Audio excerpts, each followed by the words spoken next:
घुमंतो घनश्याम का एक और ये है घोटुल, जो कि कोंडागांव और नारायणपुर जो बस्तर में है, वहाँ के मुरिया जनजाति की संस्कृति का एक ये युवागृह है।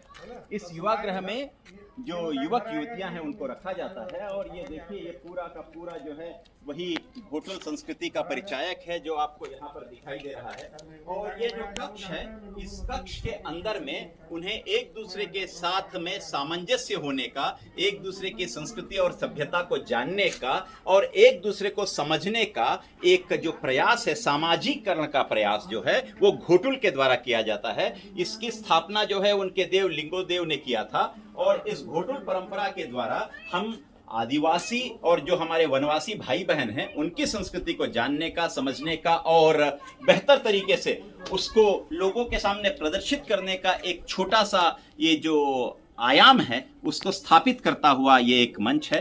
तो आप कभी नारायणपुर और कोंडागांव तरफ आएं तो वहाँ घोटुल को जरूर देखिएगा।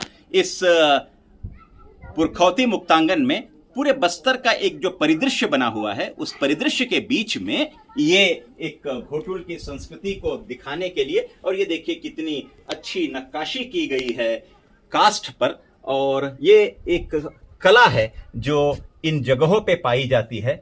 तो मैं हमेशा कहता हूं कि हम विदेशों में काफी घूमते हैं, विदेशों को देखते हैं, लेकिन कभी अपने देश में अपनी संस्कृति, अपनी सभ्यता, अपनी लोग, अपनी कला, अपना लालित्य, अपना विचार, अपना आचार ये भी देख पाएं तो समझ में आता है कि भारतीय सभ्यता कितनी समृद्ध, सशक्त और सुदृढ़ रही होगी। और इसलिए विकसित भारत की परिकल्पना तभी साकार होगी जब हम इन सारी पुरानी संस्कृति, सभ्यताओं को और भाषाओं को, आचारों को, विचारों को लेकर एक समर्थ, सशक्त, सुदृढ़ और डिजिटलाइज्ड भारत बना पाएंगे।